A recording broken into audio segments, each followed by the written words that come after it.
오늘 읽을 말씀은 마태복음 7장 27장 46절입니다. 함께 읽겠습니다. 제9시 즈음에 예수께서 크게 소리질러 가라사대 엘리엘이 라마 사박다니 하시니 이는 곧 나의 하나님 나의 하나님 어찌하여 나를 버리셨나이까 하는 뜻이라. 아멘. 예수님의 십자가의 고통이 조금씩 이렇게 심해져 가는 것을 느낍니다. 오늘 주님이 하신 이 말씀, 세 번째 말씀은 예수님께서 하셨다고 믿어지지 않을 정도로 솔직히 믿음 없는 그런 말씀이죠. 나의 하나님 나의 하나님 어찌하여 나를 버리셨나이까. 그런데 이 말씀 속에서 우리가 깊이 받을 은혜가 있습니다. 그것은 지금 예수님은 완전한 저주 아래 있다는 의미입니다. 하나님으로부터 완전히 버림받은 저주 아래 있다는 겁니다. 예수님의 죽음은 그냥 죽음이 아닙니다. 구약 제사를 보면 사람의 죄를 속죄하기 위해서 속죄 제물을 가지고 하나님 앞에 번제로 바치게 했는데, 그때 그 속죄 제물에게 요구되는 것은 죽음뿐이었습니다. 그렇기 때문에 제사장은 그 제물을 고통을 주면서 죽이지 않는, 가능하면 빨리 죽을 수 있도록 급소를 찔러서 그렇게 그 속죄 제물을 죽였습니다. 왜냐하면 죽기만 하면 되는 거니까. 죄값을 치르려면 죽기만 하면 돼요. 그런데 예수님은 우리의 속죄 제물이신데 십자가에서 어찌 그렇게 끔찍한 고통을 겪으셔야 됐죠? 아니, 우리를 대신해서 죽으셔야 된다면 그냥 한순간에 죽으면 되잖아요. 근데 예수님의 십자가는 그렇지가 않습니다. 상상이 안 될 정도로 끔찍합니다. 왜 그렇지요? 저주가 있는 거예요. 죄값은 사망만 있는 게 아니고 저주가 같이 있기 때문입니다. 예수님은 십자가에서 우리의 저주를 대신하셨어요. 구약의 속죄 제물로는 할 수 없는 일입니다. 주 예수님께서만 지셔야 될, 주 예수님께서만 해결해 주실 수 있는 것, 우리가 가지고 있는 저주를 주님이 맡으신 겁니다. 갈라디아서 3장 13절에 이렇게 말씀합니다. 그리스도께서 우리를 위하여 저주를 받은 바 되사 율법의 저주에서 우리를 속량하셨으니 기록된 바 나무에 달린 자마다 저주 아래 있는 자라 하였습니다. 신명기 21장 23절에 나무에 달린 자는 하나님께 저주를 받았음이니라, 그렇게 말씀했던 말씀이 그대로 이루어졌다는 거죠. 그러니까 예수님이 십자가에 달리신 것은 예수님이 저주를 받으셨다는 뜻인데, 바로 이 저주가 죄로 인하여 우리가 받아야 될 저주였던 것입니다.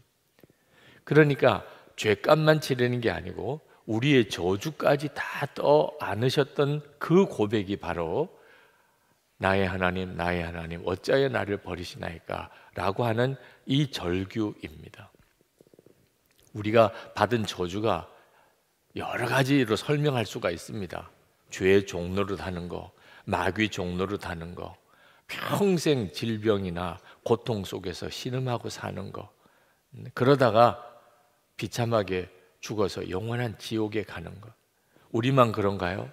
그 죄값을 우리 자녀들이 계속 이어가게 하는 것. 우리가 살아가는 동안에 정말 저주 같은 일들이 수도 없이 많지만 그 모든 저주 중에 저주, 가장 근원적인 저주는 하나님으로부터 관계가 끊어지는 것입니다. 여러분, 하나님과의 관계가 끊어진 사람은 구중궁궐 속에서 호의호식을 하고 살아도 그의 인생은 비참합니다. 그래서 수많은 그렇게 돈 많은 사람들, 유명한 사람들, 그렇게 우울증에 걸리고 자살하는 이유도 그 까닭입니다. 사람이 하나님과 관계가 끊어지면 그러면 그처럼 비참할 수가 없습니다. 우리가 지금 겪고 있는 모든 고통의 근원은 하나님과의 관계에 문제가 있는 겁니다. 저는 어디 나가서 아주 경치가 좋은 곳을 보고 또 맛있는 음식을 대접을 받아도 제 아내가 같이 있지 않으면 그건 다 의미가 없더라고요. 목사님, 너무너무 좋은 경치가 있어요. 가서 한번 구경해요. 근데 아내와 같이 가면 괜찮아요. 참 경치가 좋구나. 근데 아내가 없으면 그냥 집에 가십시다, 이렇게 되더라고요. 아니, 아내와 함께 있고 아니고도 경치가 다르고 음식 맛이 다른데 하나님과 함께 있고 아니고가 얼마나 큰 차이가 있겠어요. 여러분, 버림받아 보셨습니까? 혼자 있어 보셨나요? 예수님이 지금 십자가에서 당하신 고통이 버림받은 고통입니다. 그것도 하나님께로부터. 있을 수가 없어요. 지금까지 한 번도 그래 본 적이 없습니다. 영원부터 영원까지 성부 하나님과 성자 예수님은 하나셨어요. 그런데 이 순간에는 버림을 받은 겁니다. 그 고통을 여러분 조금이라도 이해하셔야 합니다. 근데 우리는 충분히 이해할 수 있어요. 왜냐하면 우리가 실제로 버림받은 경험을 다 해봤기 때문입니다. 제가 지금도 기억이 나는 것만, 뭐 그런 일이 수도 없이 많았겠지만 기억이 나는 것만 생각하면 제가 고등학교 시험에 실패를 했습니다. 꼭 가고 싶은, 좀 무리해서 지방에서 서울로 시험을 보러 왔다가 그 해 실패를 했어요.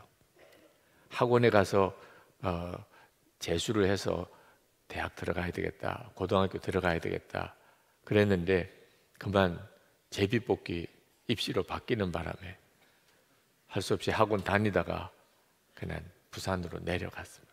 그때 제 마음속에 이 버림받은 느낌 있었어요. 버림받았다. 지나고 보면 아무것도 아닌 것 같은데 그게 뭐가 대단하길래 그때는 그렇게 힘들었어요.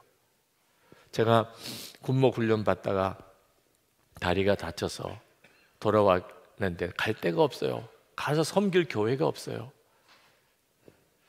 수원에 계신 아버지 집으로 마지막 기대했던 교회에서 거절을 당하고 내려갈 때 비가 오는데 목발을 짚고 그 비를 맞으면서 버림받은 느낌이 얼마나 비참한 건지. 사실 생각해 보면 버림받은 것보다 있는 게 훨씬 많았죠. 그런데도 마음은요 다 잃어버린 것 같더라고요. 대학원 학위를 포기해야 됐을 때 솔직히 마음에는 버림받은 느낌이었어요. 어느 교회를 가도 누구를 만나도 이제 나는 가장 초라한 사람이야, 그런 느낌이었어요. 우리가 왜 이런 버림받은 아픔을 가지고 사나요? 근원적으로 우리의 죄성 때문입니다. 하나님과의 관계가 항상 아슬아슬한. 불신자들은 말할 것도 없죠. 불신자들은 이 버림받은 고통을 견뎌내지 못합니다. 그래도 말입니다, 지금은 은혜의 때예요. 예수님께서 우리를 위해서 하나님으로부터 버림받은 저주를 당해 주셨기 때문에 지금은 예수를 믿든지 안 믿든지 그래도 다 은혜 아래에 있어요. 근데 이 은혜가 언제까지 가는 게 아닙니다. 이때 구원 받아야 돼요. 우리가 지금 전도 대상자들에게 복음을 전해서 구원하려고 하는 것은 그들이 전혀 안타깝지 않아요. 그들은 귀찮기만 하지. 우리가 안타까운 거예요. 그들이 아직도 기회가 있을 때 구원 받아야 하는 거거든요. 이제 은혜가 사라질 때가 옵니다. 우리가 요한계시록을 지금 그렇게 읽어보고 있잖아요. 요한계시록 읽어보고 있잖아요. 은혜가 다 떠난 때에 어떤 비참함이 오는지, 하나님과 관계가 바로 되지 않은 사람은 마지막 순간에 어떤 어려움을 겪을지 우리가 보고 있잖아요.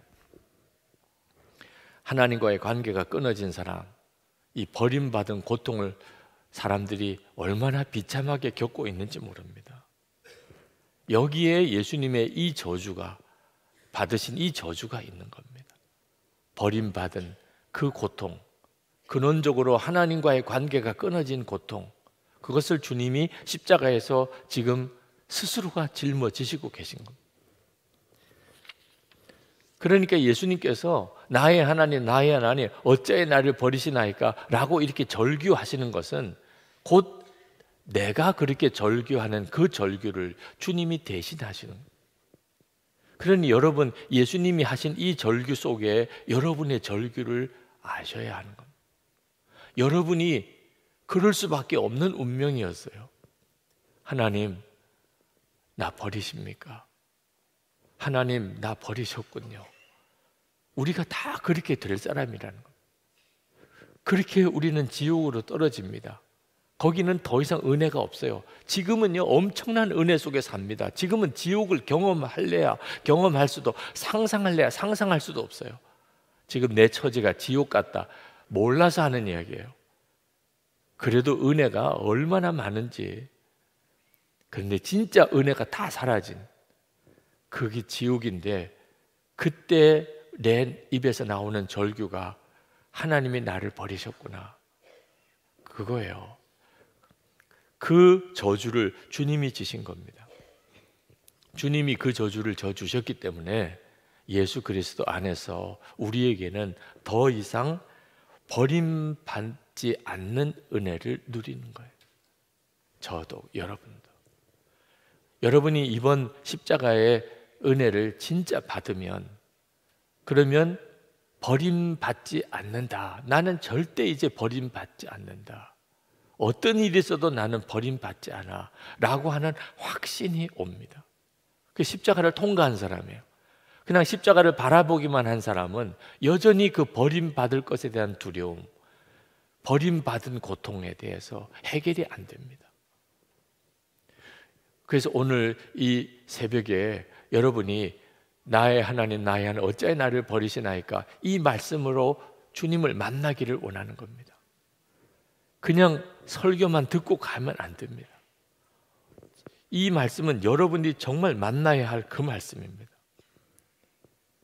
여러분이 정말 예수님을 만나고 나면, 그러면 뛸 듯이 기쁨이 속에서 일어납니다. 나는 절대 이제는 버림받지 않아.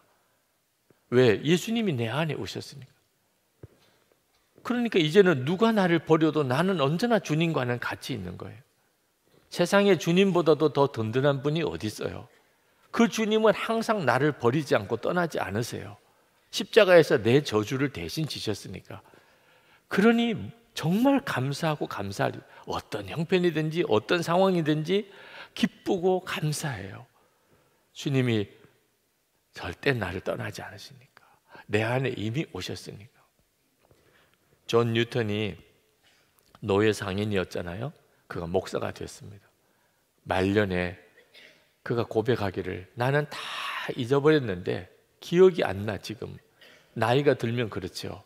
그런데 두 가지만 잊을 수가 없다는 것. 하나는 내가 큰 죄인이었다는 것과, 또 하나는 예수 그리스도가 나의 큰 구주시라는, 이 두 가지만큼은 절대 잊어지지 않는다. 이게 바로 십자가를 통과한 사람이에요. 내가 큰 죄인이었던 거고, 예수님은 나의 큰 구주시라는 거. 근데 안타깝게도 이걸 평소에 기억을 못하는 사람들이 많습니다. 가족들과의 관계에서, 교우들과의 관계에서 내가 큰 죄인이었다는 것과 예수님은 나의 큰 구주시라는 것이 진짜 기억이 나면 이렇게 살지 않아요. 우리가 말만 그렇게 듣지 실제로는 내 것이 아니니까. 여기에 우리가 져야 할 십자가가 있는 겁니다.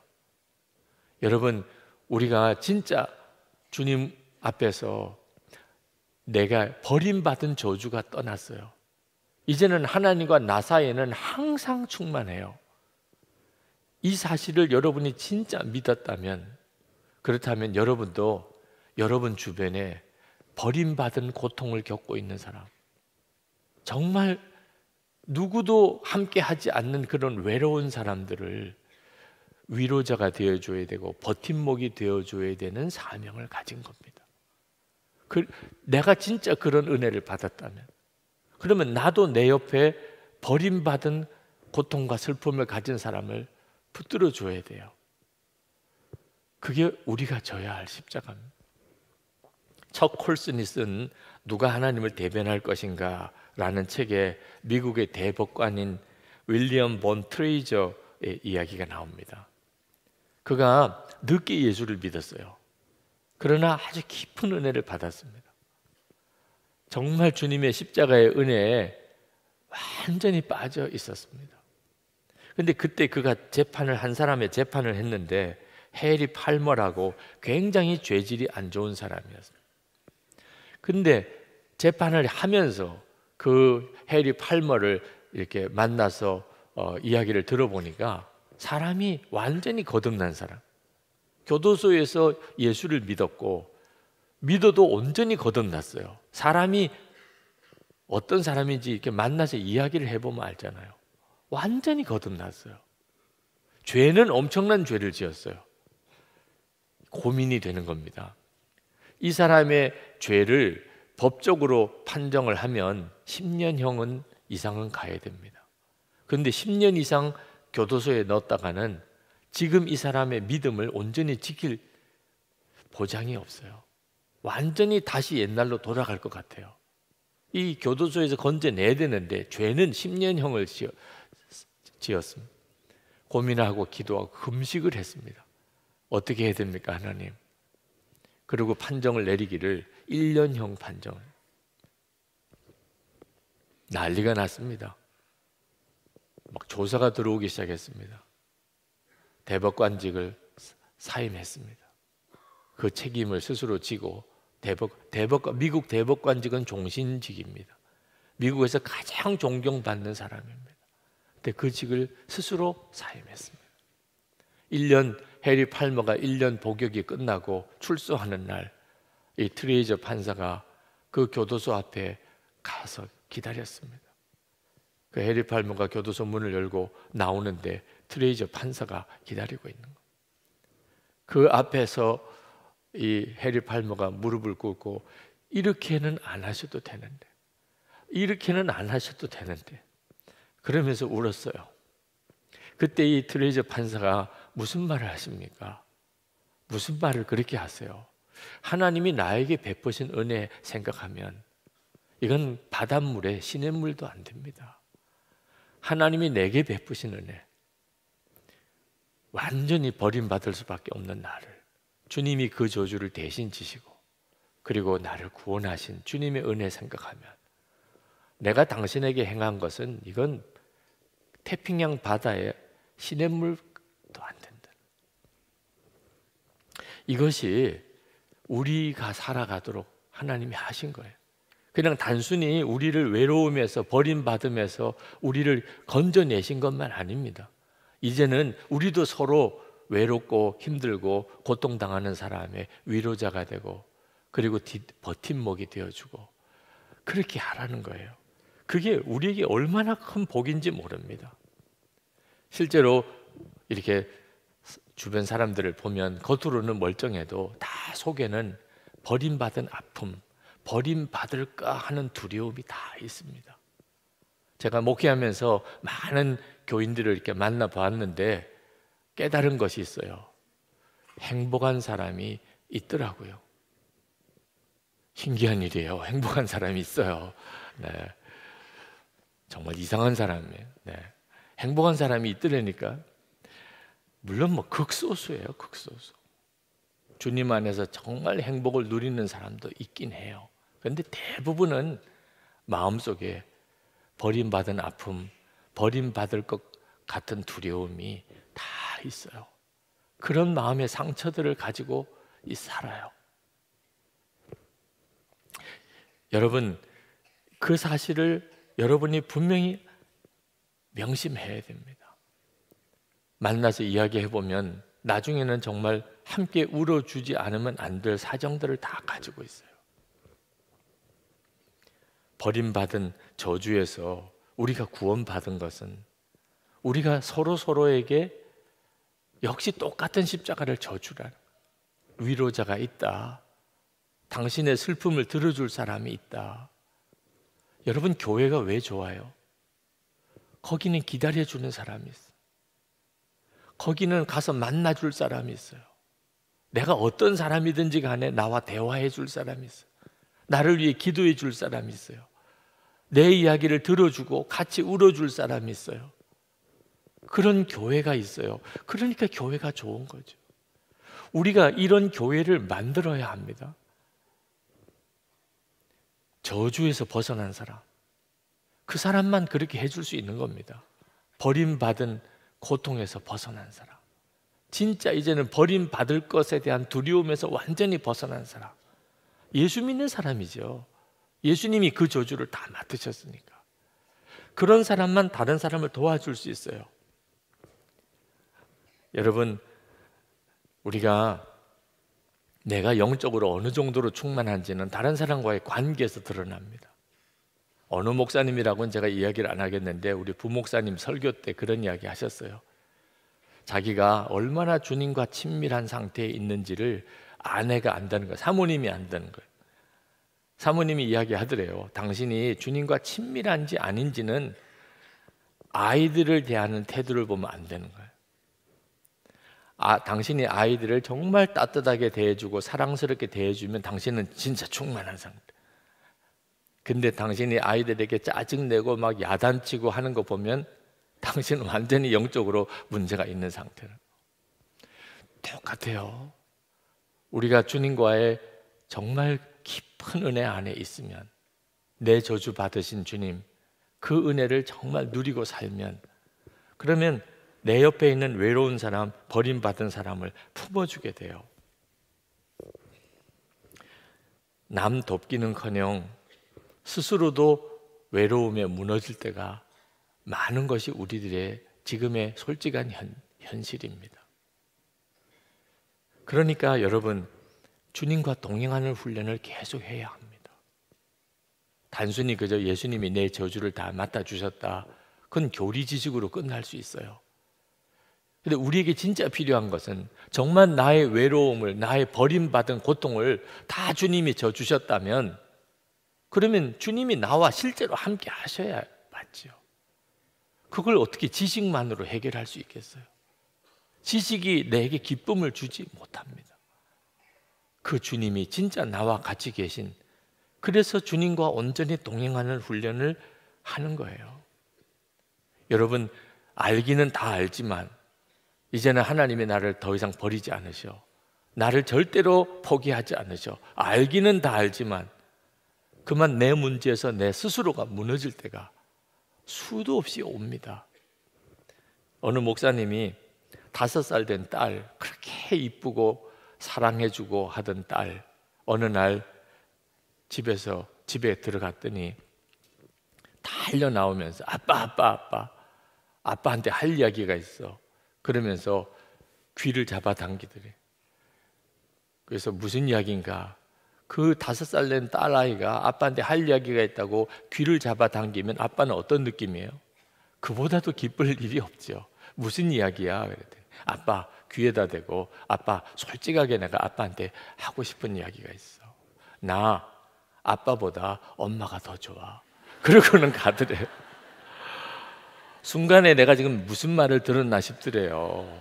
아니, 그런 이야기를 왜 그렇게 다정스럽게 와서 귀에다 대고 하고 가는 겁니까? 아니, 그렇게 이뻐해주고 그랬는데 결국은 얘한테는 엄마밖에 없구나. 아무 말도 사실 아닌 거죠. 뭐 그 5살 된 아이가, 딸아이가 왜 그날 그 말을 했는지는 모르지만 그것 때문에 뭐 세상이 무너지거나 할 일은 아닌데 그렇게 목사님 마음이 허탈하더래요. 우리가 살아가는 동안에 꼭 무슨 큰 문제가 생겨서 마음이 무너지는 거 아닙니다. 주위에 진짜 사람이 아무도 없어서 외로운 것도 아니에요. 다 가지고 사는 것 같은데도 이상하게 마음은 공허하고 외로움에 확 빠질 때가 있습니다. 하나님도 나를 떠나신 것 같고 외면하시는 것 같고 이런 느낌에 빠질 때가 있어요. 그런 느낌으로는 어떻게 다른 사람의 외로움과 절망을 내가 져줍니까? 그러니 여러분, 우리가 주님과 동행하는 실제적인 삶이 안 된다면, 그러면 오늘 이 말씀은 다 그냥 듣고 끝내버리는 겁니다. 주님은 오늘 여러분과 정말 하나 되기를 원하세요. 저주에서 떠난 은혜를 주시기 싶어 하는 겁니다. 나는 절대로 하나님으로부터 버림받지 않아. 사람들이 다 나를 떠날 때가 있습니다. 제가 2014년 안식년 6개월을 교회에서 허락을 받고 6개월 동안 안식년을 보냈는데, 처음에는 6개월 동안이나 논이 얼마나 좋겠어요. 이런 생각을 했었는데 안식년 시작하면서 완전히 느낌이 달라요. 교회에서 이렇게 떠나서, 교인들과 떠나서 제 아내와 둘만 이렇게 6개월 동안의 여행을 하는데 그렇게 힘들더라고요. 그러니까 그때 알았어요. 일 안 하고 쉬는 게 좋은 게 아니라 관계를 떠난다는 거. 사랑하던 사람, 늘 함께 하던 사람에게서 떠난다는 거. 뭐 지지고 볶고 싸우고 다투고 그러기도 했지만 그래도 알던 사람, 함께 있던 사람들에게서 떠난다는 게 얼마나 고통스러운 거예요. 그래도 6개월 만에 돌아올 약속을 하고 간 거예요. 오지 말라고 통보가 안 온다면 다시 돌아올 수는 있잖아요. 그래서 계속 연락드렸어요. 네. 아주 오지 마세요. 이러면 진짜 절망이더라고요. 어디로 가요 이제. 그게 더 무서운 거더라고. 그때 제 마음에 언젠가 내가 진짜 은퇴할 때가 올 텐데 이거 정신 똑바로 차려야 되는구나. 늘 사람들하고 함께 있을 때 바쁘다고 이거 준비 안 했다가는 뭐 준비요? 주님과 동행하는 준비. 사람들 다 내게서 떠나도 주님은 진짜 나와 같이 계시구나. 이게 정말 믿어져야 되더라고. 그렇지 않으면 큰일 날 문제더라고. 그래서 더욱 주를 바라보기를 힘썼던 거예요. 어느 목사님이 딸이 나 이제 간다 그런 말을 하고 이제 외출을 이렇게 하는데 갑자기 마음에 어디로 간다는지도 모르고 언제 온다는지도 말 안 하고 저렇게 떠나네, 그런 생각이 확 드는데 마치 딸과 영원히 이별하는 것 같은 느낌이 들어서 가슴이 그냥 팍 뛰더래요. 언젠가는 내 딸이 나 이제 간다 그러고는 어디론가 갈 거 아닌가. 그런 때가 오겠구나. 그런데 또 아내가 막 가방을 꾸리더래. 어디 여행을 가는 가방을. 그래서 여보 어디가? 말을 안 해요. 가방을 꾸리고. 그리고는 가방을 끌고 나가는 거예요. 어디 가는데 말도 안 해. 그리고는 가방을 들고 나가는, 엘리베이터를 타고 내려가요. 그리고는 깼다는 거예요. 꿈속에서 그 두 가지 일을 겪었다는 거예요. 딸도 아내도 이렇게 언젠가는 나를 떠나는 때가 오겠구나. 나 혼자 남을 때가 오겠구나. 그런 생각을 하는데 갑자기 가족들 생각하는 게 확 달라지더래요. 저도 생각해 보았어요. 언젠가는 혼자가 되겠죠. 그죠? 우리 모두가 다 겪을 일입니다. 여러분은 준비하고 계신가요? 모든 사람이 나를 떠났다. 그때 여러분 준비하고 계신가요? 하나님은 나와 늘 같이 계셔. 이건 머리로 아는 것 가지고는 해결 안 됩니다. 진짜 나와 함께 계시는 게 믿어져야. 그게 믿어져야 되는. 이 복을 받은 거예요. 십자가에서 주님이 나의 하나님, 나의 하나님 어찌하여 나를 버리시나이까. 그 절규를 하나님 앞에 드렸던 그 저주를 받으심으로 우리는 더 이상 그렇게 말할 필요가 없게 된 거예요. 하나님 나를 떠나십니까? 이 말은 이제 더 이상 우리에게는 없어졌어요. 하나님만 함께 하신다면, 주님이 나와 같이 계시는 것을 내가 느끼는데, 아는데 무엇이 더 외롭고 힘들고 절망이겠습니까? 오늘 이 새벽에 여러분이 이 은혜를 실제로 누리시기 바랍니다. 이 친밀함은 그냥 오늘 결심했다고 오늘 경험되는 건 아니에요. 그러나 시작은 해야 합니다. 제 아내와 함께 살았던 게 37년인데 37년만큼의 세월이 주는 친밀함이 있어요. 1년 살았던 사람 3년 살았을 때, 10년 살았을 때, 37년을 살았을 때가 달라요. 주님과의 관계는 더 그렇습니다. 이제는 막연하게 주님 믿고 교회만 왔다 갔다 하는 믿음 아니고, 이제는 정말 주님과 동행하는 그 믿음, 이게 복을 받은 건데, 은혜를 받은 건데, 여러분이 그렇게 살고 또 서로 그렇게 살도록 하고, 그렇게 서로 연합하며 살다가 그렇게 위로자가 되고 서로 버팀목이 되어주는 그런 놀라운 사명의 복을 받으시기를 축복합니다. 십자가에서 받은 은혜 한번 생각합시다. 주님이 내 저주를 다 담당하셔서 더 이상 나는 하나님 나를 버리시나이까 이런 말 안 해도 되게 해주셨어요. 그 은혜를 정말 누리세요. 십자가에서 주신 그 은혜. 그리고 여러분도 그런 위로자가 되세요. 여러분 주변의 가족들, 친구들, 교우들 다 위로가 필요한 사람들이 많습니다. 어린 아이들도 말입니다. 위로가 필요해요. 따뜻한 말 한마디.